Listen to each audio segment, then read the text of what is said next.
అందరికీ వందనాలండి. ప్రార్థన చేసుకుని స్టార్ట్ చేసుకుందాం. కళ్ళు మూసుకున్నట్లయితే ప్రార్థన. మహోన్నతుడైన మా పరమ తండ్రి, కృతజ్ఞతలు దేవా. తండ్రి, ఇప్పటివరకు మేము అనేక విషయాలు మాట్లాడుకోవడానికి కృప చూపించారు, కృతజ్ఞతలు. మరిన్ని విషయాలు మీరు ఇచ్చిన దైవ గ్రంథం నుండి మేము మాట్లాడుకొనబోచుండగా సహాయం దయచేయమని, మంచి ఆలోచనలు మంచి మాటలతో మీ చిత్తానుసారంగా ముందుకు నడిపించమని క్రీస్తు వారి పేరటి ప్రార్థన అడిగి వేడుకొంచున్నాం తండ్రి. ఆమేన్. అందరికీ వందనాలండి. ఇప్పటివరకు మనం కొరింథీయులకు రాసిన మొదటి పత్రిక 1 నుంచి 7 అధ్యాయాలు మనం చదువుకున్నాం. ఎవరైనా డైరెక్ట్గా ఈ వీడియో చూస్తున్నట్లయితే ముందు అవి చూస్తే మీకు ఇంకా క్లియర్గా అర్థమవుతుంది. 8వ అధ్యాయం నుండి ఈరోజు మనం కంటిన్యూ చేసుకుందాం. 8వ అధ్యాయం మొదటి వచనం. విగ్రహములకు బలిగా అర్పించిన వాటి విషయము. సైడ్ హెడ్డింగ్ పెట్టి మరీ చెప్తున్నాడండి. బలి అర్పించిన ఈ ప్రసాదాలు అంటారు కదా, విగ్రహాలకు బలిచ్చిన వాటిని తినొచ్చా తినకూడదా అని సైడ్ హెడ్డింగ్ పెట్టాడు. మనందరము కూడా జ్ఞానము గలవారమని ఎరుగుదుము. జ్ఞానము ఉప్పొంగజేయును కానీ ప్రేమ క్షేమాభివృద్ధిని కలుగజేయును. జ్ఞానము కంటే ప్రేమ ఇంపార్టెంట్ అని మొదటి లైన్లోనే దానికి ఆన్సర్ కూడా చెప్పేశాడు.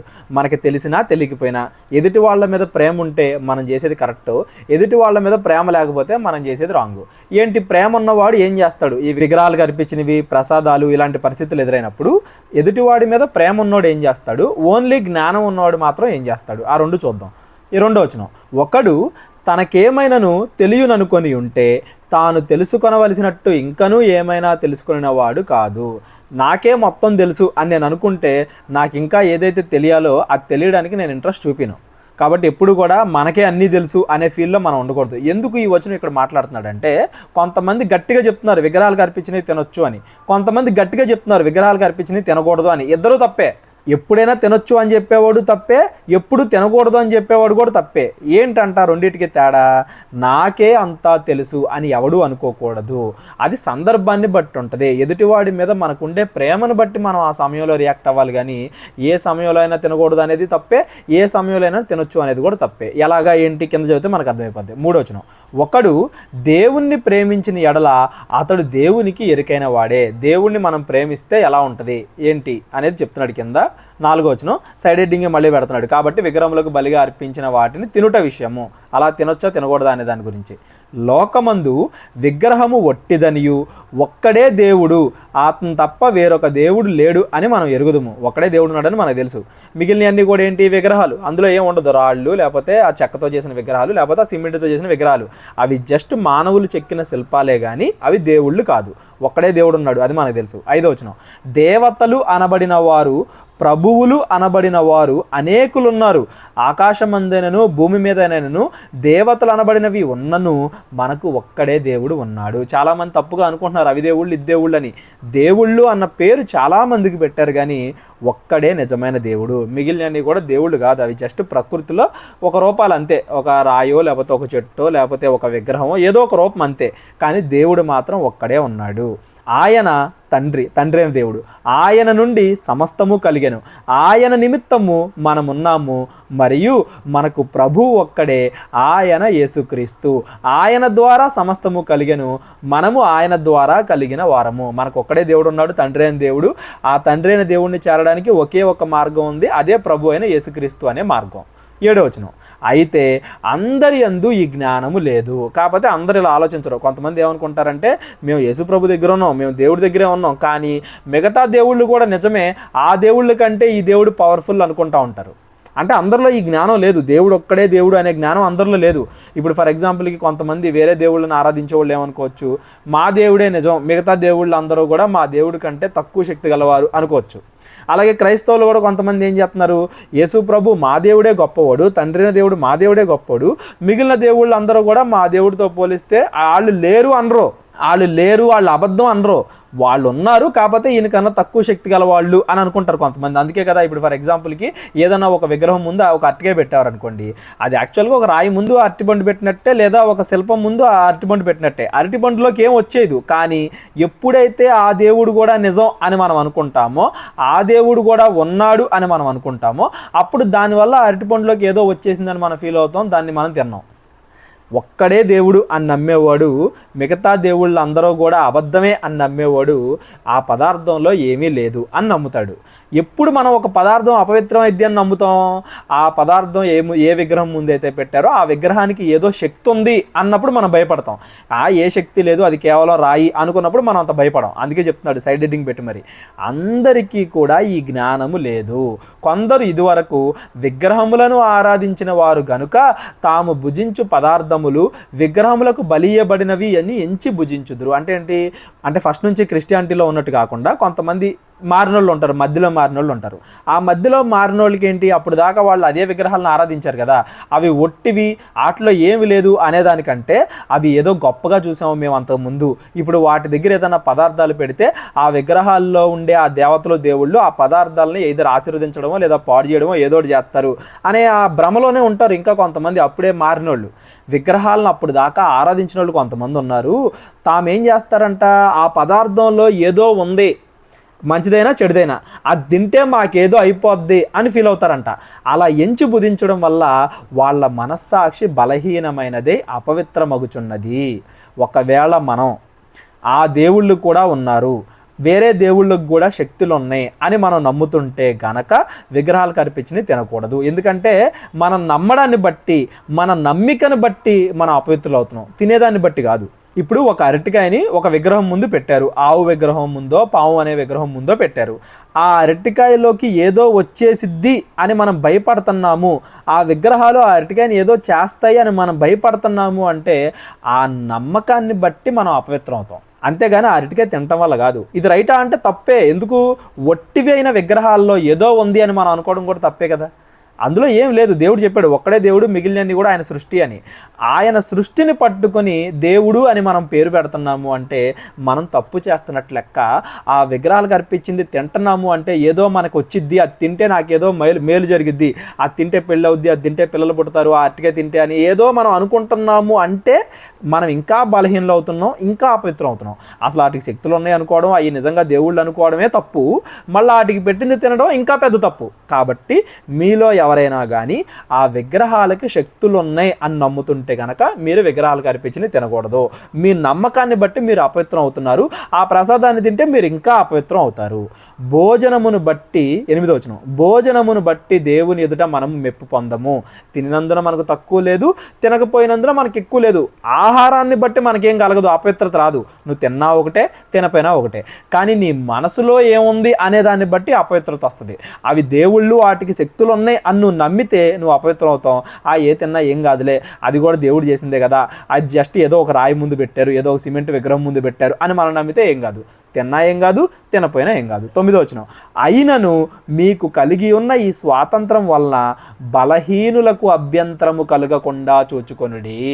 ఇక్కడ నుండి కండిషన్ అండి. ఇప్పుడు దాకా మనం ఏం చదువుకున్నాం, ఆ విగ్రహాలు ఒట్టి కదా, దాని ముందు ప్రసాదం పెట్టినా ఏం కాదు, తినొచ్చు అని మనం చదువుకున్నాం. ఎలాంటి పరిస్థితుల్లో తినకూడదు అనేది కూడా చెప్తున్నాడు. ఏంటంట, మన వల్ల బలహీనులకి అభ్యంతరం కలగకూడదంట. ఎలా కలిగిద్ది బలహీనులకి అభ్యంతరం? ఇప్పుడు ఫర్ ఎగ్జాంపుల్కి మా ఫ్రెండ్ ఉన్నాడు, నా ఫ్రెండ్కి ఇంత జ్ఞానం లేదు, ఒక్కడే దేవుడు మిగిలినన్ని ఒట్టివి, వాటిల్లో ఏ శక్తులు లేవు, అంత జ్ఞానం లేదు. వాడేమనుకుంటాడు, నేను కనుక ఆ ప్రసాదం తింటుంటే ఓకే వీడు ఆ ప్రసాదం తింటున్నాడు అంటే ఆ దేవుళ్ళలో ఏదో ఉందని నమ్ముతున్నాడు అనమాట అని వీడు కూడా మళ్ళీ ఆ విగ్రహాలను నమ్ముకునే ప్రమాదం ఉంది. ఓహో యేసుప్రభు కంటే ఆ విగ్రహమే గొప్పదేమో, అందుకే ఆ ప్రసాదాలు తింటున్నాడేమో, ఏదో కలిగిద్ది అని ఆడు అనుకుంటాడు. నేను యాక్చువల్గా ఎందుకు తింటున్నా, ఆ దేవుడు నిజమని కాదు, ఏం లేదు కదా, ఆహారమే కదా, ప్రేమతో పెట్టాడు అనే ఉద్దేశంతో తింటున్నా. కానీ నా పక్కన ఉండేవాడు ఇంకా బలహీనుడైపోతాడేమో, నా మనసులో ఉన్న తెలియక ఆ ప్రసాదంలో ఏదో ఉందని నేను తింటున్నానేమో అనుకుని అతడు బలహీన పడతాడేమో, వాడికి అభ్యంతరం కలగకుండా మనం చూసుకోవాలి. 10వ వచనం, ఏలయనగా జ్ఞానము గల నీవు విగ్రహముల యందు భోజన పంక్తిని కూర్చుండగా ఒకడు చూచిన ఎడల బలహీనమైన మనస్సాక్షి గల అతడు విగ్రహములకు బలియబడిన పదార్థములను తినుటకు ధైర్యము తెచ్చుకొను కదా. నువ్వు తింటున్నావు కాబట్టి వాడు కూడా తింటాడు. ఎందుకు తింటాడు? ఇప్పుడు ఫర్ ఎగ్జాంపుల్కి యేసు ప్రభువుని నమ్ముకున్న ఒక ఆవిడ పక్కన వాళ్ళు ఎవరో ఇంటి పక్కన వాళ్ళు ప్రేమగా ఇచ్చారని ఒక అరటిపండు తింది. ఆ అరటిపండు విగ్రహాలకు అర్పించిందని ఇంకొక ఆమె చూసింది. ఏమో మామూలుగానే తిన్నా కానీ ఏమో తింటుందంటే ఏమైనా పిల్లల కోసం తింటుందేమో, వాళ్ళ ఆయన కోసం ఏమైనా తింటుందేమో, ఆరోగ్యం కోసం తింటుందేమో, లేకపోతే వాళ్ళ ఇంట్లో అరటికాయలు ఉంటాయి కదా, ఎందుకు అందుకని ఆ విగ్రహాలకు అర్పించిందే తినాలి అని ఇంకోళ్ళు చూసి వాళ్ళు కూడా విగ్రహాలకు అర్పించింది తింటారేమో. మనకున్నంత జ్ఞానం వాళ్ళకు ఉండదు కదా, వాళ్ళు బలహీన మనస్సాక్షులు కదా. అంటే అది ఒట్టివి అన్న విషయం నీకు తెలుసు కానీ వాళ్ళకి తెలియదు కదా. వాళ్ళని బట్టి నువ్వు జాగ్రత్త పడు. నువ్వు తిన్నట్టుగా వాడు కూడా తింటాడేమో, నీ ఉద్దేశంతో తినకపోవచ్చు. వాడు అందులో ఏమీ లేదనుకుని తింటే పర్లా, కానీ వాడు అందులో ఏదో శక్తి ఉంది, ఆ ప్రసాదం తింటే నాకేదో అయిపోద్ది, ఆ ప్రసాదం తింటే నాకేదో మేలు జరిగిద్ది. ఇప్పుడు చాలామంది కొంతమంది అన్యమతస్థులు ఎలా ఫీల్ అవుతారు, ఆ ఏమైనా విగ్రహాల ముందు పెట్టిన ప్రసాదాలు తింటే ఏదో మేలు జరిగిద్ది అనుకుని తింటారు. అలా మేలు జరిగిద్ది అనుకుని వాడు కూడా తింటాడేమో. నువ్వు మామూలుగానే తిన్నావు ఏం కాదు అనుకుని, కానీ వాడు నిన్ను చూసేవాడు అలా అనుకోడు కదా. వాడు బలహీన మనస్సాక్షి కదా, వాడు ధైర్యం తెచ్చుకుంటాడేమో. అందువల్ల ఎవని కొరకు క్రీస్తు చనిపోయెనో ఆ బలహీనుడైన నీ సహోదరుడు నీ జ్ఞానమును బట్టి నశించును. నీకున్నది జ్ఞానమే, కానీ ఆ ఎదుటోడు నీ వల్ల తప్పులోకి వెళ్ళిపోతున్నాడు కదా, ఇంకా విగ్రహాలను అర్పించే దానిలోకి వెళ్ళిపోతాడు కదా, ఇంకా విగ్రహాలకి ఏదో శరీర ప్రకారంగా నాకు పెళ్ళి అవుద్ది, పిల్లలు పడతారు, జాబ్ వస్తుంది, ఇలాంటి మూఢనమ్మకాల్లోకి అతడు వెళ్ళిపోతాడు కదా. అప్పుడు క్రీస్తు మరణం అతనిలో వేస్ట్ అయిపోతుంది కదా. యేసుప్రభు మరణించింది దేనికి? మన పాపాలు మానుకోవడానికి, అంతేగాని భూమి మీద మనకి ఏదో వస్తాయని కాదు కదా.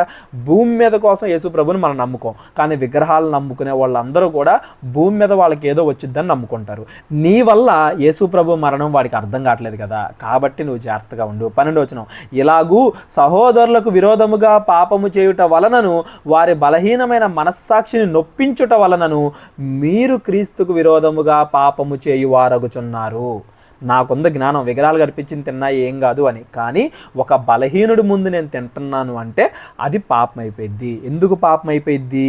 నా వల్ల అతడు ఆ విగ్రహాల్లో ఏదో ఉంది అని భ్రమపడుతున్నాడు కాబట్టి, నా వల్ల అతడు ఆ ప్రసాదంలో ఏదో ఉంది అది తింటే ఏదో వచ్చింది అని భ్రమపడుతున్నాడు కాబట్టి, ఆ సహోదరుడు పాడైపోవడం వల్ల నేను పాపం చేస్తున్నట్టు అవుతుంది. కాబట్టి విగ్రహాలు కనిపించింది తినొచ్చా తినకూడదా అనేది విషయం కాదు.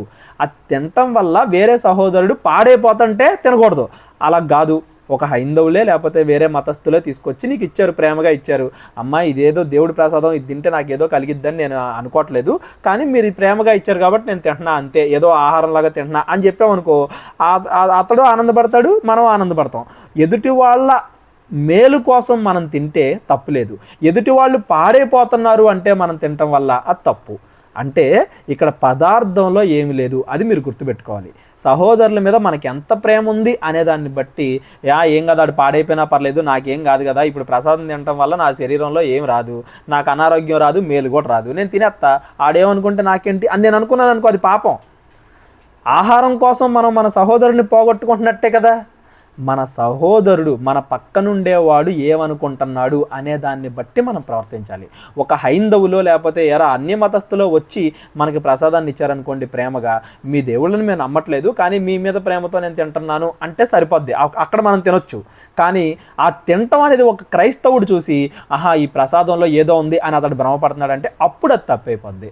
ఈ జ్ఞానాన్ని మనం జాగ్రత్తగా గమనించాలండి. ప్రతి సమయంలో తినకూడదు అని కూడా కాదు, ప్రతి సమయంలో తినొచ్చు అని కూడా కాదు. ఏ సమయంలో అయినా తినకూడదు అని చెప్పేవాడు తప్పు చెప్తున్నాడు, ఏ సమయంలో అయినా తినొచ్చు అని చెప్పేవాడు కూడా తప్పే చెప్తున్నాడు. మనం పరిస్థితిని బట్టి వ్యవహరించాలి. పదార్థంలో ఏమీ లేదు, సహోదరుడి మీద ప్రేమలో ఉంది. ఇప్పుడు ఫర్ ఎగ్జాంపుల్కి ఎవరన్నా ఒక అన్య మతస్థుడు మనకి ప్రసాదాన్ని ఇచ్చాడు, నేను తిననురా, మీ దేవుళ్ళన్నీ దెయ్యాలరా అన్నాం అనుకో, అతడు హర్ట్ అవుతాడు కదా. రేపొద్దున అతడు ఏదన్నా మనం మంచి మాట చెప్తే వింటాడా? అలాంటి సమయాల్లో నువ్వు తినపోయినా తప్పే. ఎందుకు? నువ్వు తినకపోవడం వల్ల నువ్వు సహోదరుని దూరం చేసుకుంటున్నావు కాబట్టి. మన కోసం చేయట్లా మనం ఏది కూడా, మన కోసం అయితే నువ్వు తిన్నా ఒకటే తినపోయినా ఒకటే, మన సహోదరుడి కోసం చేస్తున్నాం. ఆ సహోదరుడు ఏదన్నా మంచిగా మన మీద ప్రేమతో తీసుకొచ్చినప్పుడు, మీ దేవుళ్ళని దెయ్యాలోయ్ నేను తిన్నోయ్ అని మనం అనేసాం అనుకో, అతడు ఇంకెప్పుడు మనం చెప్పిన మంచి మాట ఏంటో దానికి తోడు క్రైస్తవులందరి మీద ఒక రకమైన నెగిటివ్ ఫీలింగ్ పెట్టుకుంటాడు. ఆ సహోదరుడు తప్పిపోతున్నప్పుడు నువ్వు అది తినకపోయినా తప్పే. మన క్రైస్తవ సహోదరుడు అందులో ఏదో ఉంది అని భ్రమపడుతున్నాడు అంటే నువ్వు తిన్నా తప్పే. కాబట్టి మన సహోదరులను బట్టి మనం మెలగాలి. అలాగే ప్రతి ఒక్కరికి కూడా, క్రైస్తవులు అన్న ప్రతి ఒక్కరికి కూడా ఈ జ్ఞానం అందించాలి. ఏం లేదు, దేవుడు ఒక్కడే నిజమైన దేవుడు, మిగిలినవి కూడా ఒట్టి రాళ్ళు, ఒట్టి శిల్పాలు, అవి జస్ట్ దేవుడి సృష్టి అంతే, అంతేగాని వాటిల్లో ఏం లేదు. వాటి ముందు మనం ఆహార పదార్థాలు అరటికాయో ఏదో పెడతాం వల్ల అందులోకి ఏది వచ్చేది అని జ్ఞానం మన సహోదరుడికి ముందే చెప్తే అప్పుడు వాడు తప్పు పట్టడు మనల్ని, వాడు తప్పుగా అర్థం చేసుకోడు, ఒక అన్యమతస్థుడు కూడా మన గురించి తప్పుగా అనుకోడు. కాబట్టి క్రైస్తవులందరికీ కూడా ఈ జ్ఞానం అందించాలి అన్న ఉద్దేశంతో పౌలు గారు పత్రిక రాస్తున్నారు.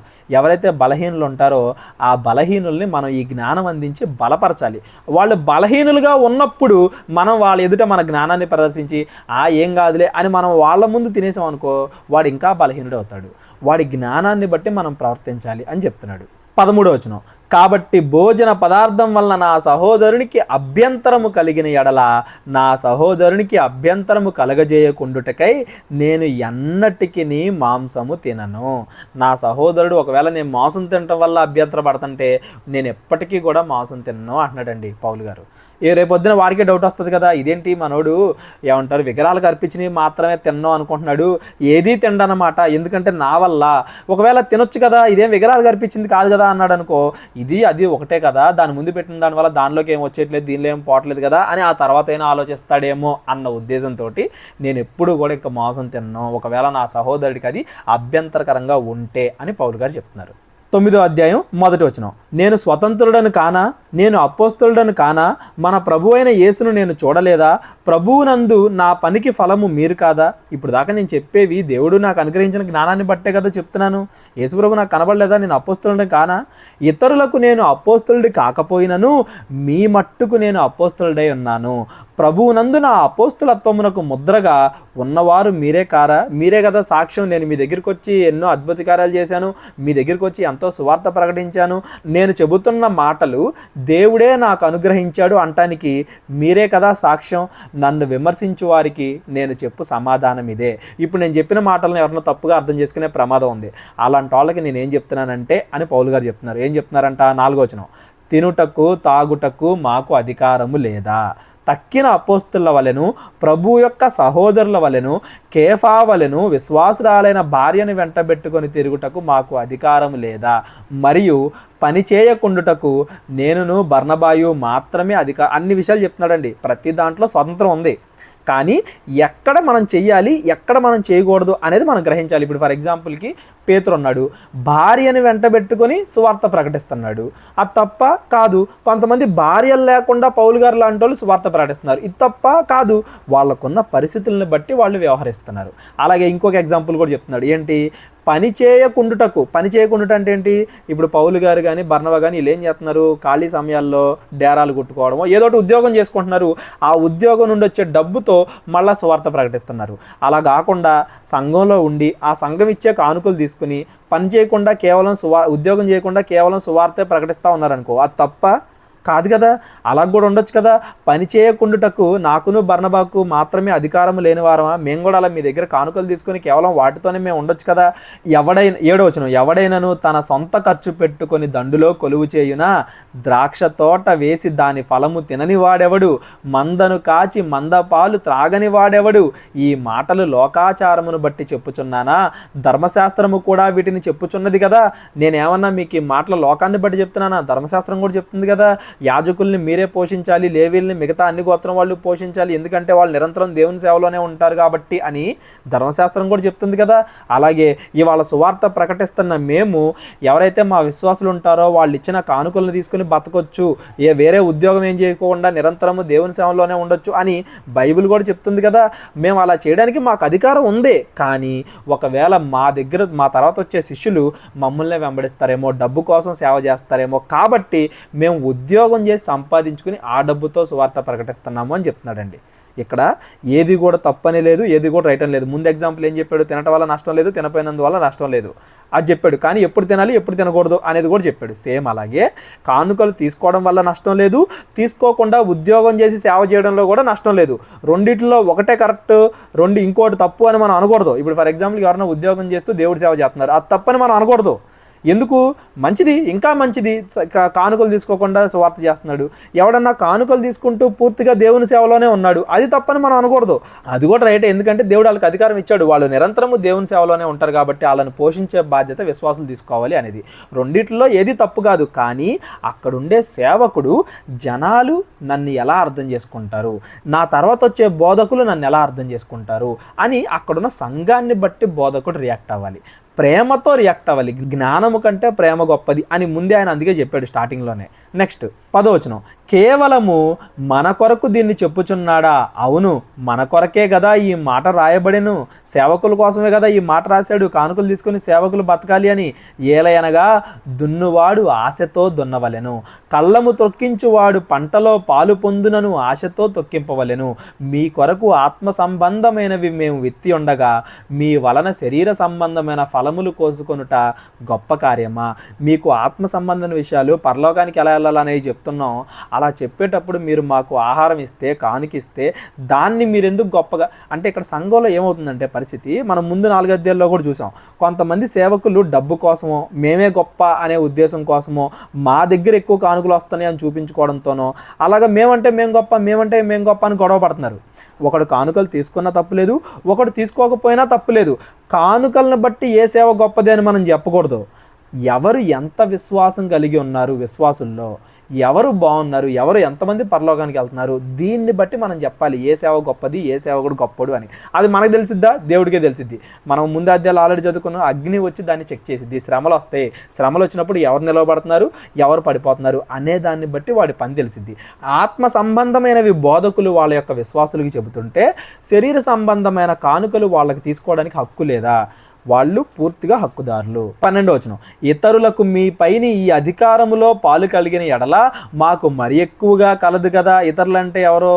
ఇప్పుడు ఫర్ ఎగ్జాంపుల్ గవర్నమెంట్ ఉంది, గవర్నమెంట్కి మనం ట్యాక్స్ కడుతున్నాం. ఎందుకు కడుతున్నాం? రోడ్లు వేస్తారు, ఏదన్నా మనకు అవసరం అయితే పోలీసులు వస్తారు, ఆ పోలీసులకి జీతాలు ఇవ్వాలి. గవర్నమెంట్ హాస్పిటల్కి వెళ్తాం, ఆ గవర్నమెంట్ హాస్పిటల్ వాళ్ళు పోషించాలి. బస్సు ఎక్కుతాం, ఆ బస్సులు వాళ్ళు మెయింటైన్. ఇలా గవర్నమెంట్ రాష్ట్రంలో అనేక పనులు చేయడానికి వాళ్ళకి ట్యాక్స్ కడతాం. అలాగే ఆత్మ సంబంధమైన బోధకుడికి మనం ఎందుకని కానుకిస్తాం? అతడు ఏ పని చేయకుండా కేవలం మనం తప్పు చేయకుండా మనల్ని కాస్తాడు. ఒక గొర్రెల కాపరి వలె గొర్రెలు ఎలా తప్పిపోకుండా అతడు ఒక దారిలో పెడతాడో, అలాగా మనుషులు పాపంలో పడిపోకుండా ఎల్లప్పుడూ దేవునిలో నిలబెడతాడు, పరలోకానికి నడిపిస్తాడు అన్న ఉద్దేశంతో అతడు నిరంతరం 24 గంటలు ఇదే పనిలో ఉంటాడు. కాబట్టి అతడికి కావాల్సిన శరీర సంబంధమైన ఆహారము, లేకపోతే నీళ్లు, లేకపోతే అవసరాలు, వీటి కోసం కానుకలు ఇస్తారు. ఇది పౌలు గారు చెప్తున్నారు. అలా వాళ్ళు కానుకలు తీసుకోవడం తప్ప? పౌలు బర్నబా కూడా తీసుకోవచ్చు కదా. అయితే మేము ఈ అధికారమును వినియోగించుకొనలేదు, క్రీస్తు సువార్తకు ఏ అభ్యంతరకరమైనను కలుగజేయకుండుటకై అన్నింటినీ సహించి ఉన్నాము. ఒకవేళ ఎవడన్నా మీరు కానుకల కోసమే సువార్త ప్రకటిస్తారేమో అంటారేమో అని మేము ఆ ఛాన్స్ కూడా ఇవ్వకుండా మేమే ఉద్యోగం చేస్తూ సువార్త ప్రకటిస్తున్నాం అని కూడా చెప్తున్నాడండి పౌలు. ఇప్పుడు తప్పని కాదు, ఒకవేళ అక్కడ తప్పుగా మాట్లాడే వాళ్ళు ఉన్నారు, దాన్ని తప్పుగా అర్థం చేసుకునే వాళ్ళు ఉన్నారు, కాబట్టి మేమే ఉద్యోగం చేసి అది తప్పు కాకపోయినప్పటికీ మీకోసం మేము ఇప్పుడు ముందు కూడా అలాగే చెప్పాడు కదా, ఆ విగ్రహాలు కనిపించింది తినటం తప్పు కాదు, కానీ మీరు తప్పుగా అర్థం చేసుకుంటారేమో అని నేను ఎప్పటికీ మాంసం తిన్నో, ఎప్పటికీ దాన్ని తిన్నో అన్నాడు పౌలు గారు. ఇక్కడ కూడా సేమ్ అలాగే మాట్లాడుతున్నాడు. ఇక్కడ తప్పుగా అర్థం చేసుకునే వాళ్ళు ఉన్నారు కొంతమంది, అందుకని మేమే కష్టపడి మా సంపాదనతో సేవ చేశాం, కానీ మీ కానుకల కోసం మేము సేవ చేయలేదు అని చెప్తున్నాడండి. ఇప్పుడు కూడా సువార్త ఎవడన్నా మనస్ఫూర్తిగా చేస్తే కానుకలు తీసుకోవడానికి అత అర్హుడు. కానుకల కోసమే ఎవరన్నా సువార్త బోధిస్తున్నట్టంటే మాత్రం అది కరెక్ట్ కాదు. దేవుడు ప్రతిదానికి ప్రతిఫలం ఇస్తాడు, వాళ్ళకి నరకాన్ని కూడా ఇస్తాడు. మనం గుర్తుపెట్టుకోవాలి ఇది. నెక్స్ట్ 13వ వచనం, ఆలయ కృత్యములు జరిగించువారు ఆలయం వలన జీవనము చేయుచున్నారనియు, బలిపీఠమునొద్ద కనిపెట్టుకొని ఉండివారు బలిపీఠములో పాలువారై ఉన్నారనియు మీరు ఎరుగరా? అలాగున సువార్త ప్రచురించువారు సువార్త వలన జీవనము సాగింపవలనని ప్రభువు నియమించి ఉన్నాడు. 24 గంటల సువార్త ప్రకటించడం అనేది, ఆ సువార్త ప్రకటిస్తూ ఉండగా ఆ విశ్వాసులే కానుకల ద్వారా వీళ్ళ జీవితాన్ని చూసుకోవడం అనేది ప్రభువు నియమించాడంట ఈ పద్ధతి అనేది. అంతేగాని అతడు ధనవంతుడు అయిపోవడానికి కాదు, పాస్టర్ ఏదో బీభత్సంగా డబ్బులు సంపాదించడానికి కాదు. అతడు కేవలం భూమి మీద బతకడానికి విశ్వాసులు చూసుకుంటున్నారు, విశ్వాసులు పరలోకంలో బతకడానికి సేవకుడు చూసుకుంటున్నాడు. ఇలా ఒకరినొకరు చూసుకునే ధర్మం అనేది ప్రభువు పెట్టాడంట. 15వ వచనం, నేనైతే వీటిలో దేనిను వినియోగించుకోలేదు, కానీ మీరు నా ఎడల ఇలాగును జరపవలనని ఈ సంగతిని రాయను కూడా లేదు. ఎవడైనను నా అతిశయము నిర్ధకము చేయుట కంటే నాకు మరణమే మేలు. కానీ నేను మీ దగ్గర ఎందుకని మీ కానుకల కోసం కూడా పనిచేయకుండా నేనే పని చేసుకుని సువార్త ప్రకటించాను, నేనే ఉద్యోగం చేసుకుని సువార్త ప్రకటించాను అంటే, నాకున్న అధికారాన్ని కూడా నేను ఎందుకు వినియోగించుకోలేదు అంటే, నన్ను చూసి ఎవడో కూడా తప్పుదారిలోకి వెళ్ళకూడదు అని, కానుకల కోసం అతిశయించి నేను గొప్పోడిని అని ఎవరో కూడా చెప్పుకోకూడదు అని, నా వల్ల ఎవడన్నా పాడైపోతే దానికంటే నాకు మరణమే మేలు అంటున్నాడండి పౌలు గారు. నెక్స్ట్ 16వ వచనం, నేను సువార్త ప్రకటించుచున్నను, నాకు అతిశయ కారణము లేదు, సువార్తను ప్రకటింపవలసిన భారము నా మీద మోపబడి ఉన్నది, అయ్యో నేను సువార్తను ప్రకటింపపోయిన ఎడల నాకు శ్రమ. ఒకవేళ డబ్బులు వచ్చినా రాపోయినా, ఒకవేళ శరీర సంబంధమైన శ్రమలు వచ్చినా, లేకపోతే ఎవరన్నా వాక్యం బోధిస్తే నిన్ను చంపేస్తాం తిడతాం అని చెప్పినా కానీ, వాక్యాన్ని బోధించడానికి ఎందుకని పౌలు కానీ వాళ్ళన్న అనేక మంది సేవకులు కానీ పూనుకుంటున్నారు అంటే, అది వాళ్ళ భారం, దేవుడు మాకు అప్పగించిన పని, ఇది కాకుండా మేము ఇంకేం చేస్తాం అనే ఉద్దేశంతో వాళ్ళు ఉన్నారు కాబట్టి. పౌలు గారు అంటారు కదా, బ్రతుకుట క్రీస్తే చావైతే మేలు అంటాడు కదా. అలాగా సువార్త ప్రకటించడం అనేది మనం చేసే ఎక్స్ట్రా పని కాదు, అదే మన పని. భూమి మీదకి మనం వచ్చిందే సువార్తని మనం తెలుసుకొని మన మనసు మార్చుకోవడానికి, అలాగే సువార్త వేరే వాళ్ళకి ప్రకటించి వాళ్ళని కూడా మనం పరలోకానికి తీసుకెళ్ళడానికి. ఇది దేవుడు మనకి ఇచ్చిన పని. ఇందులో మనకు అతిశయమే ఉంది. మొదటి 4 అధ్యాయాలు చూసాం కదా, నేనంటే నేను గొప్ప అని కొంతమంది బోధకులు పోట్లాడుతున్నారు. అలా పోట్లాడుకోవాల్సిన పనే ఉంది. మీ పని మీరు చేస్తున్నారు. ఒక ఉద్యోగి తన ఉద్యోగం చేయడంలో అతిశయమే ఉంది. తన ఉద్యోగం చేసేదానికన్నా దాంతోపాటుగా ఎక్స్ట్రా పని ఏదన్నా చేస్తే అప్పుడు అతడు అతిశయపడాలి. పౌలు గారు ఎందుకు అతిశయపడుతున్నారు? యాక్చువల్గా నేను మీరు ఇచ్చే కానుకల ద్వారా బతకొచ్చు, కానీ నేనే ఉద్యోగం చేసి నేనే డబ్బు తీసుకుని ఆ డబ్బుతో కూడా నేను సేవ చేశాను కాబట్టి నేను ఇంకా అతిశయపడుతున్నా అని పౌలు గారు చెప్తున్నారు ముందు వచనాల్లో. ఇక కంటిన్యూ చేసుకుందాం. ఈ వచనంలో సువార్త ప్రకటింపకపోయిన ఎడల నాకు శ్రమ, నేను ఇష్టపడి చేసిన ఎడల నాకు జీతము దొరుకును. ఎవరన్నా సువార్త పని ఇష్టంగా చేశారనుకోండి, వాళ్ళకి కావాల్సిన శరీర అవసరాలు దేవుడు చూసుకుంటాడు, అదే జీతం అంటున్నాడు అక్కడ. ఇప్పుడు మత్తయి సువార్తలో కూడా చూస్తాం, ముందు మీరు దేవుని రాజ్యాన్ని నీతిని వెతకండి, ఆ తర్వాత మీకు కావాల్సిన దేవుడు మీకు ఇస్తాడు. నువ్వు ఇష్టపడి సువార్త పనిచేస్తే నీకు కావాల్సిన శరీర అవసరాలు దేవుడు చూసుకుంటాడు, నీ జీవితం నీకు దొరికిద్ది. ఇష్టపడకపోయినను అంటే నువ్వు ఆ కానుకల కోసం చేయకపోయినా కానీ గృహ నిర్వాహకత్వం అంటే సువార్త ప్రకటించాల్సిన భారము నాకు అప్పగింపబడెను. అట్లయితే నాకు జీతమేమి? మరి నేను సువార్త ప్రకటిస్తున్నాను కదా, విశ్వాసుల ద్వారా నేను కానుకలు తీసుకోకపోతే నేను ఎలా బ్రతకాలి? నాకు జీతమేమి?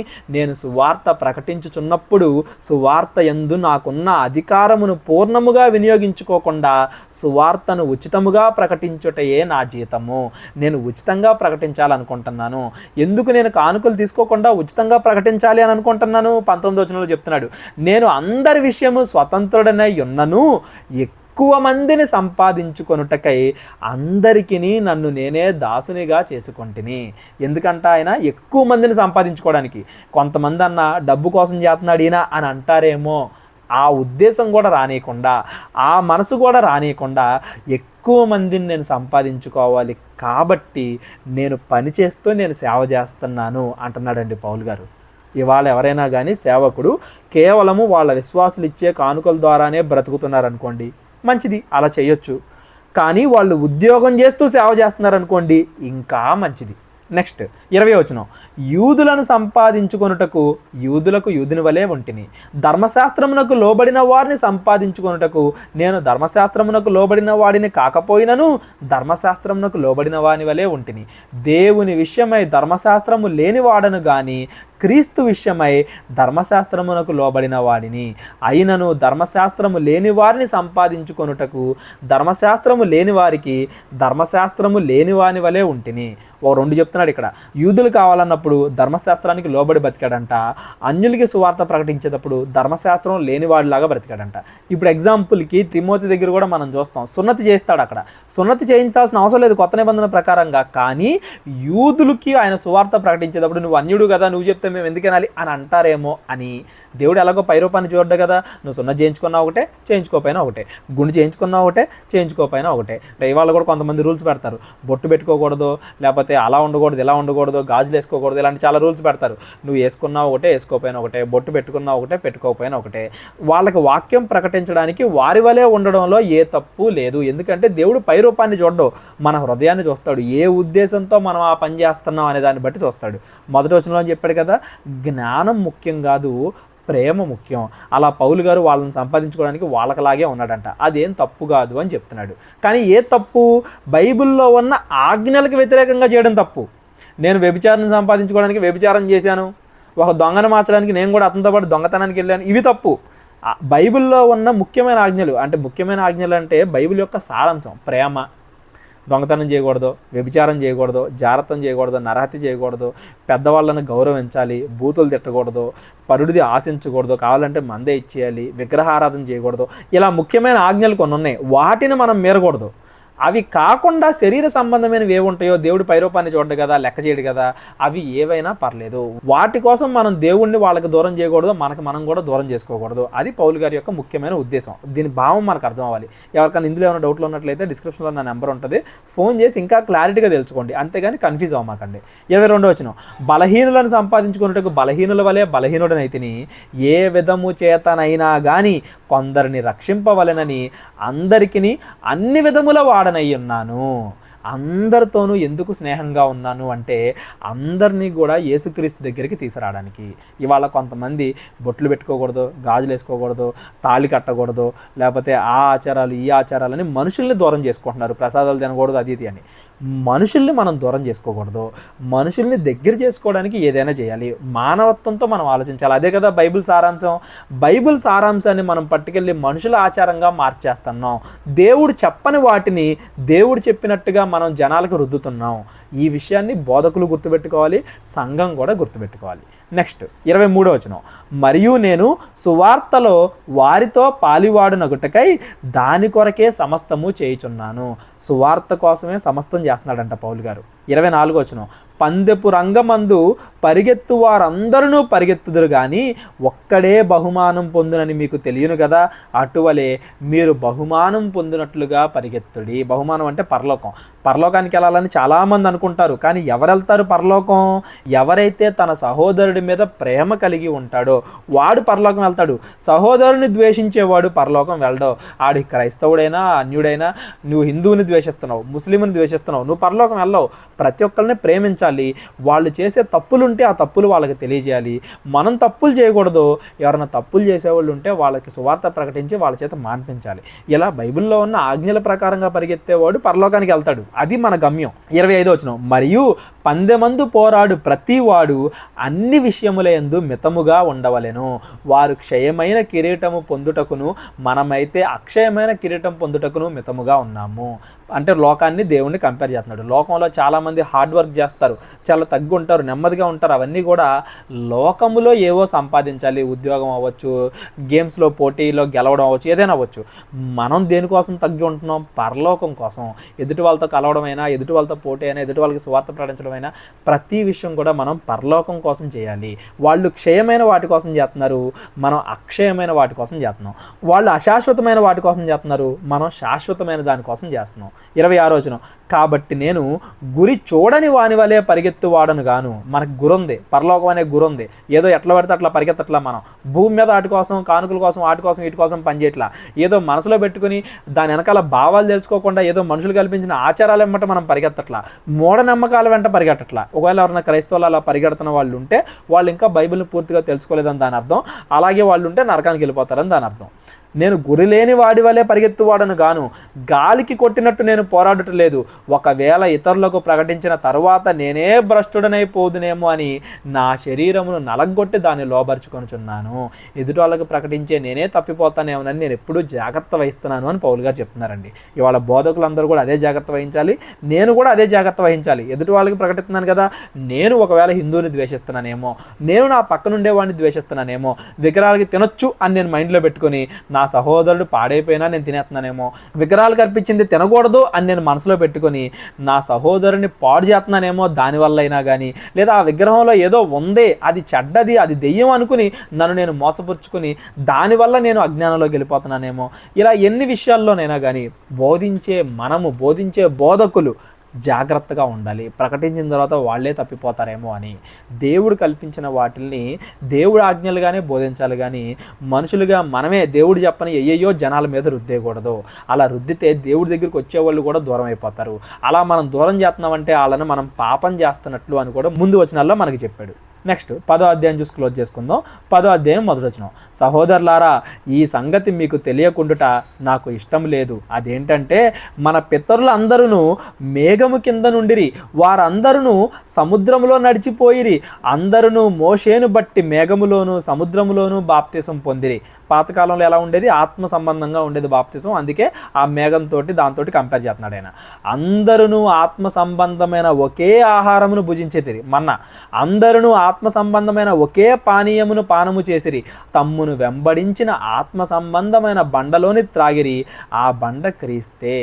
అరణ్యంలో ఆ 40 రోజుల ప్రయాణం కూడా దేవుడు గురించి చెబుతూ మోషే వాళ్ళని నడిపించాడు. యేసు ప్రభువులోనే ఉంటూ ఆ 40 సంవత్సరాలు వాళ్ళు ప్రయాణం చేశారు. ఎందుకు దాన్ని గుర్తు చేస్తున్నాడు? కింద చెప్తున్నాడు ఏంటంట, అయితే వారిలో ఎక్కువ మంది దేవునికి ఇష్టలుగా ఉండలేకపోయారు కనుక అరణ్యంలోనే సంహరింపబడితిరి.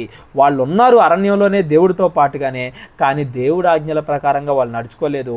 వాళ్ళ మనసులో ఏదో చెడు పెట్టుకున్నారు కాబట్టి వాళ్ళు అరణ్యంలోనే నశించిపోయారు. ఆ తర్వాతి తరం వాళ్ళు ఇజ్రాయెల్ దేశంలోకి ప్రవేశించారు. ఇది ఆల్రెడీ మనం చదువుకున్నాం నిర్గమకాండంలో. ఇప్పుడు ఎందుకు దాన్ని కంపేర్ చేస్తున్నాడు అంటే, ఇవాళ క్రైస్తవ్యంలో కూడా అందరూ క్రీస్తు దగ్గరే ఉన్నాము అని భ్రమలో ఉన్నారు, కానీ వాళ్ళ మనసుల్లో ఏదైనా చెడు అంటే వాక్యానికి వ్యతిరేకమైనది పెట్టుకున్నట్లయితే వాళ్ళు కూడా ఆ కాలంలో అరణ్యంలో ఇజ్రాయెల్ రాలిపోయినట్టుగా ఈ కాలంలో కూడా నరకానికి వెళ్ళిపోతారు, పరలోకానికి వెళ్తామన్న భ్రమలో ఉంటారు కానీ వెళ్ళరు అని కంపేర్ చేస్తూ చెప్తున్నాడు. నెక్స్ట్ 6వ వచనం, వారు ఆశించిన ప్రకారము మనము చెడ్డవాటిని ఆశించకుండా ఉండునట్లు ఈ సంగతులు మీకు దృష్టాంతములుగా ఉన్నవి. మనం చెడ్డ క్రియలను ఆశించకూడదు. చెడ్డవి అంటే ఏంటి? గలతీయులకు రాసిన పత్రికలో మనం చదువుకుంటాం కదా, కలహాలు, ఆశలు, మోసాలు, కక్షలు, జారత్వము, విగ్రహారాధన, దొంగతనం, మర్డర్, ఇవన్నీ కూడా చెడ్డ క్రియలు. ఆ చెడ్డవి మనం ఆశిస్తే మనం కూడా నరకానికి వెళ్ళిపోతామని చెప్తున్నాడు. 7వ వచనం, జనులు తినుటకును తాగుటకు కూర్చుండి ఆడుటకు లేచిరి అని వ్రాయబడినట్లు వారిలో కొందరి వలె మీరును విగ్రహారాధికులై ఉండకుడి. విగ్రహారాధన అంటే రియల్ మీనింగ్ ఇక్కడ చెప్తున్నాడు. ఏదో రాళ్ళతో చేసుకుంది, సిమెంట్తో చేసుకుంది, అది కాదు విగ్రహారాధన. ఒకవేళ నువ్వు తిండి కోసమే బతుకుతుంటే ఆ తిండి అనే విగ్రహాన్ని నువ్వు ఆరాధిస్తున్నావు. ఒకవేళ మందుకి బానిసలై ఎవరన్నా ఉంటే ఆ మందు అనే విగ్రహాన్ని వాళ్ళు ఆరాధిస్తున్నారు. జనులు తినుటకు తాగుటకు కూర్చుండి ఆడుటకు లేచిరి అని చెప్పాడంట. అలా విగ్రహారాధికుల వరే ఉండొద్దు అంటున్నాడు. వాటిని విగ్రహాలతో పోలుస్తున్నాడు. నాకు ఫోన్ ఎక్కువైపోయింది ఒక మనిషి కన్నా, ఫోన్ అనే విగ్రహాన్ని నేను ఆరాధిస్తున్నాను అని దాని అర్థం. అవి కూడా పాపాలే, అవి కూడా మన నరకానికి తీసుకెళ్లేవే. నాకు డబ్బు ముఖ్యం ఒక మనిషి కన్నా, డబ్బు అనే విగ్రహాన్ని నేను ఆరాధిస్తున్నాను అన్నట్లు లెక్క.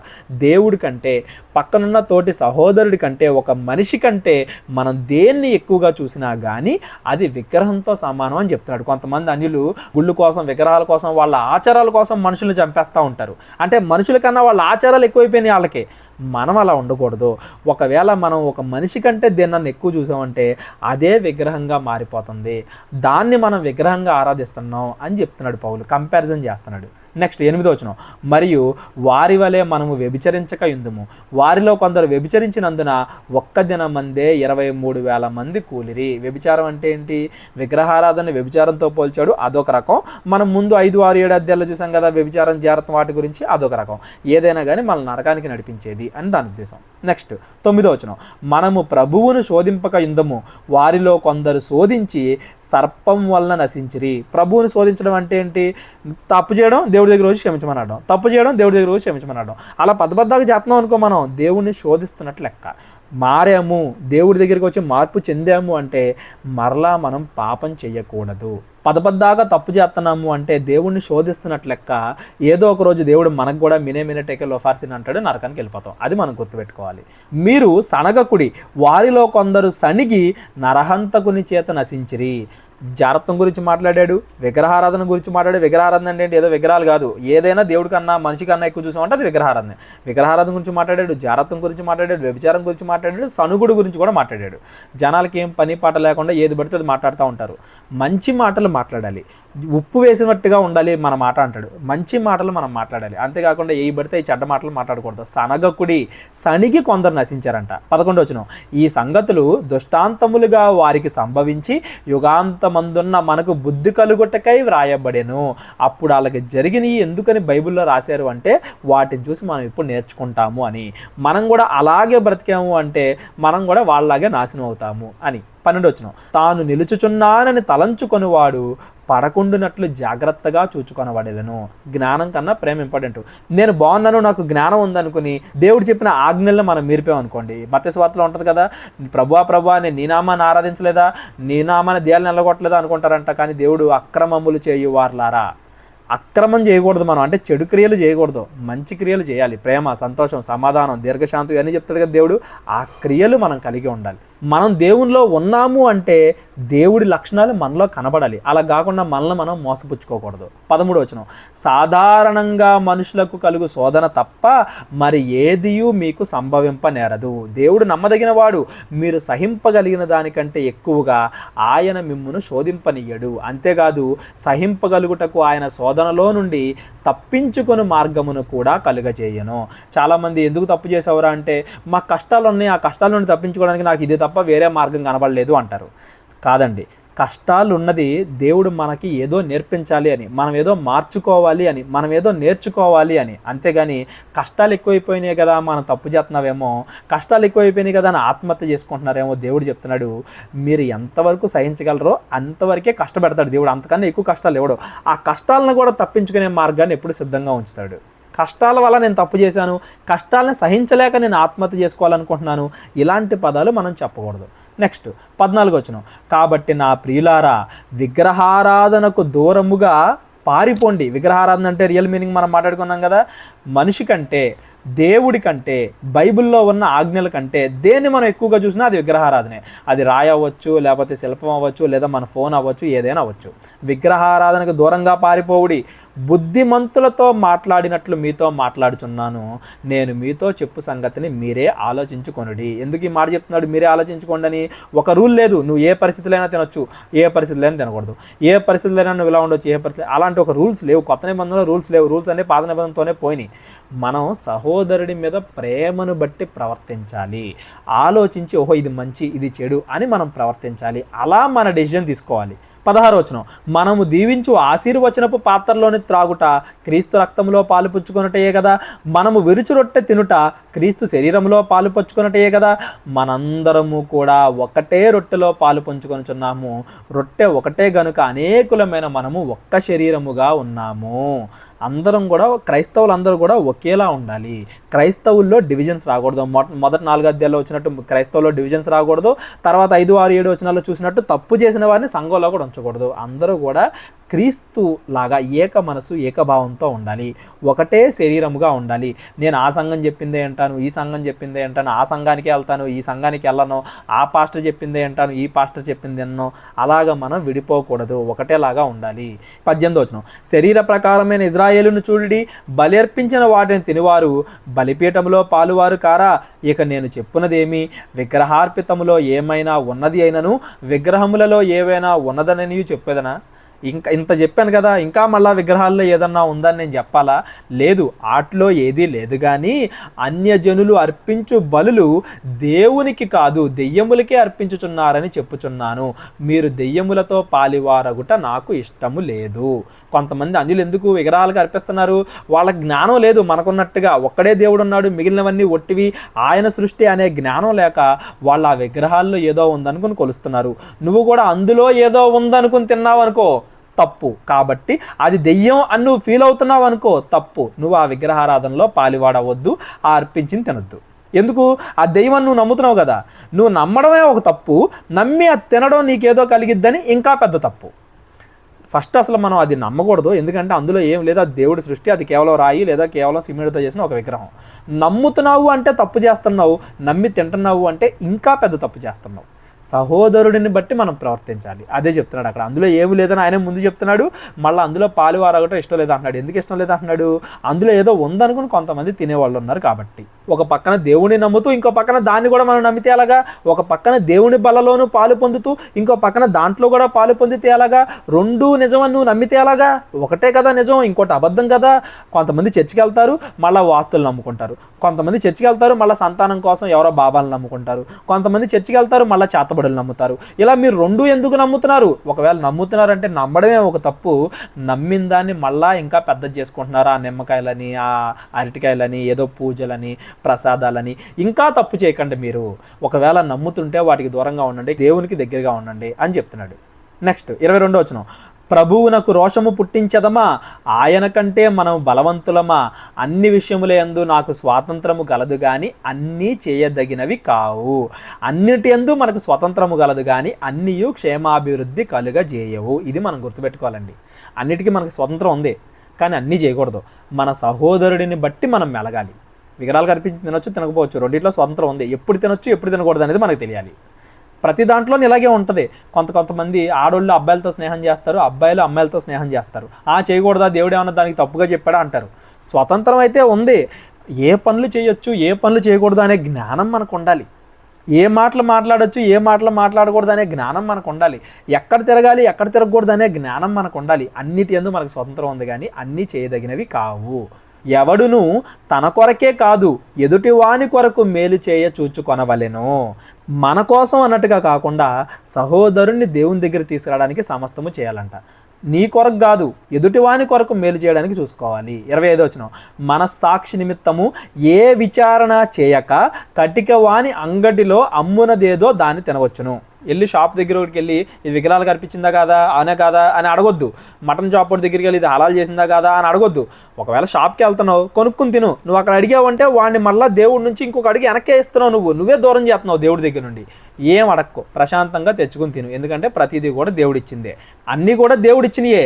అవిశ్వాసుల్లో ఒకడు నిన్ను విందునకు పిలిచినప్పుడు వెలుటకు నీకు మనసుండిన ఎడల నీవు వడ్డించినది ఏదో అని దాన్ని గురించి మనస్సాక్షి నిమిత్తము ఏ విచారణ చేయక తినుడి. ముస్లిం పిలిచాడు, హిందూ పిలిచాడు, ఇదేంటి, ఇది తింటే ఏమవుద్ది, ఏదో గొప్ప జరిగిద్దా, ఇలాంటి ఏమీ నువ్వు అడక్కో. ఎందుకంటే ప్రతిదీ దేవుడిచ్చిందే, మన దేవుడిచ్చిందే, ఒకే దేవుడిచ్చిందే. ఏది తిన్నా ఏం కాదు, విచారణ చేయకుండా తిను. తిన్నా ఏం కాదు, తినకపోయినా ఏం కాదు. అయితే నువ్వు తినేటప్పుడు ఒక బలహీనుడు చూస్తే, 28వ వచనం, అయితే ఎవడైనను మీతో ఇది బలి అర్పింపబడినది అని చెప్పబడిన ఎడల అట్లు తెలిపిన వాని నిమిత్తము మనస్సాక్షి నిమిత్తము తినకుడి. వాడి మనస్సాక్షి కోసం తినొద్దు అంటున్నాడే కానీ ఆహారంలో ఏదో ఉందని కాదు. అది పౌలు గారు కన్ఫర్మ్ చేసి చెప్పేస్తున్నారు. వాడు నీ వల్ల బలహీనుడైపోతాడేమో, ఇతను తింటున్నాడంటే తింటే ఏదో జరిగిద్దే అని వాడు అనుకుంటాడేమో. ఎదుటోళ్ళు ఓహో వీళ్ళు కూడా మన పలహారాలు తినేది మన దేవుడిని నమ్మేనేమో అని వాడు అనుకుంటాడేమో అని వాడి మనస్సాక్షి నిమిత్తము తినొద్దు. తినటంలో ఏం లేదు, తినకపోవడంలో ఏం లేదు, ఆహారంలో ఏం లేదు. జనాలను బట్టి మనం ప్రవర్తించాలి అని పౌలు గారు చెప్తున్నారు.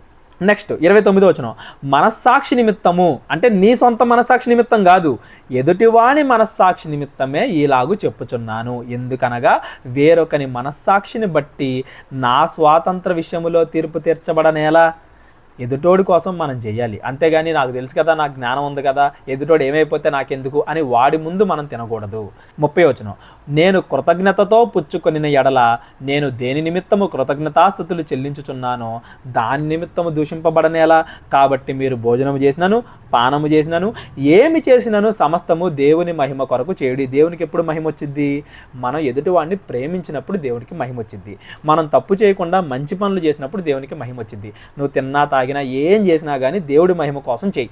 నువ్వు ప్రసాదం తినవు కానీ వెళ్ళి మందు తాగుతావు, ప్రసాదం తినవు కానీ ఎదుటి వాళ్ళతో కూర్చొని చాడీలు చెప్తావు, ప్రసాదం తినవు కానీ బూతులు మాట్లాడతావు, అవి కూడా తప్పే. అది దేవుడి మహిమ కాదు. నువ్వు తిన్నా తినకపోయినా ఏం చేసినా అది దేవుడి మహిమ కోసం చేయాలే కానీ ఆహార పదార్థాల్లో ఏమీ లేదు. అది తిన్నా ఏం కాదు, తినకపోయినా ఏం కాదు అని చెప్తున్నాడు దేవుడు. నెక్స్ట్ 32వ వచనం, యూదులకైనను గ్రీసు దేశస్థులకైనను దేవుని సంగమునకైనను అభ్యంతరము కలగజేయకుడి. అన్యుడికి అభ్యంతరం కలగజేయొద్దు, క్రైస్తవులకి అభ్యంతరం కలగజేయకూడదు. వాడు దేవుడికి దూరం అవ్వకూడదు మన ఆహారపు అలవాట్ల వల్ల, వీడు దేవుడికి దూరం అవ్వకూడదు. ఎవరూ దేవుడికి దూరం అవ్వకూడదు. అభ్యంతరము కలగజేయకుండా చేయుడి. ఇలాగున నేను కూడా స్వప్రయోజనమును కోరక అనేకులు రక్షింపబడవలెనని వారి ప్రయోజనము కోరుచు అన్ని విషయములలో అందరినీ సంతోషపెట్టుచున్నాను. వాళ్ళు వచ్చి ఏదన్నా ఇచ్చారనుకో ప్రేమతో, వాళ్ళకి నేను మీ దేవుడిని నమ్మట్లేదు కానీ నీ మీద ప్రేమతో తింటున్నాను అని ప్రతిదీ తింటున్నాడంట.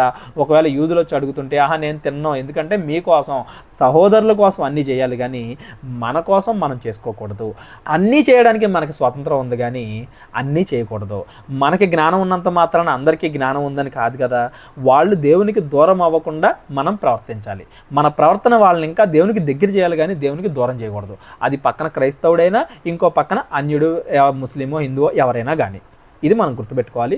ఈ 3 అధ్యాయాల్లో ఎవరికైనా డౌట్లు ఉన్నట్లయితే దయచేసి కాల్ చేసి క్లియర్గా తెలుసుకోండి. అంతేగాని ఏదో ఒక భ్రమలో ఉండిపోయి ప్రతిసారి తినకూడదు, ప్రతిసారి తినొచ్చు అని ఒక కంక్లూజన్కి రామాకండి. అలాగే ఇప్పుడు దాకా మనం ఏమేమి మాట్లాడుకున్నాం, సంఘాల్లో సేవకులు కలిసి ఉండట్లేదు ఎందుకు, అందరూ కూడా దేవుడితో పాలివారే, మీలో మీరు పోటీలు అన్నట్టు గొడవ పడద్దు అని చెప్పాడు. అలాగే జారత్వం గురించి మనం మాట్లాడుకున్నాం, పెళ్లి గురించి మనం మాట్లాడుకున్నాం, ఒకవేళ తప్పు చేసిన వాళ్ళు సంఘంలో ఉంటే వాళ్ళని ఏం చేయాలి అనే విషయాలు మాట్లాడుకున్నాం. ఈ 3 అధ్యాయాల్లో విగ్రహాలకు అర్పించిన వాటి గురించి మాట్లాడుకున్నాం. తర్వాత వచ్చే అధ్యాయాల్లో సంఘంలో ఒక క్రమం లేకపోతే ఎలా ఉంటుంది, సంఘం ఏ ఏ విషయాల వల్ల, పాస్టర్ ఏవి చెప్పడం వల్ల డిస్టర్బ్ అయిపోతుంది ఏంటి, ఇలాంటి విషయాలు మనం మాట్లాడుకుందాం. ఆ వీడియో మీరు కూడా చూడాలనుకుంటే సబ్స్క్రైబ్ చేసుకుని ఉండండి. ప్రార్థన చేసుకుని ముగించుకుందాం. కళ్ళు మూసుకున్నట్లయితే ప్రార్థన. మహోన్నతుడైన మా పరమ తండ్రి, కృతజ్ఞతలు దేవా, ఈ విషయాలు మేము మాట్లాడుకోవడానికి మాకు సహాయం దయచేశారు. కృతజ్ఞతలు తండ్రి. మరలా మేము మరిన్ని విషయాలు మాట్లాడుకోవడానికి మరొక సమయాన్ని మాకు దయచేయమని, అప్పటి వరకు ఈ మాటలు కేవలం మా చెవుల వరకే కాకుండా మా హృదయాల్లో ఉండి వాటి ప్రకారంగా మేము ప్రవర్తించడానికి కృప దయచేయమని, మా వల్ల ఇంకొక సహోదరుడు మీ దగ్గరికి రావాలే కానీ మా వల్ల అతడు మీకు దూరంగా వెళ్ళిపోకూడదు అనే జ్ఞానాన్ని మేము ఎప్పుడూ కలిగి ఉండడానికి, ఆ విచక్షణతో సమస్తము చేయడానికి కృప దయచేయమని, తోడుగా ఉండమని క్రీస్తు వారి పేరిట ప్రార్థన అడిగి వేడుకుంటున్నాం తండ్రి. ఆమెన్. అందరికీ వందనాలండి. ఎవరికైనా డౌట్లు ఉన్నా, కానుకలు లేకపోతే ప్రార్థనలు ఇలాంటి ఏ విషయాలతో మమ్మల్ని కాంటాక్ట్ అవ్వాలనుకున్నా కానీ డిస్క్రిప్షన్లో నా నెంబర్ ఉంటుందండి, కాల్ చేయండి. నెక్స్ట్ వీడియోలో మనం కలుద్దాం. అందరికీ వందనాలు.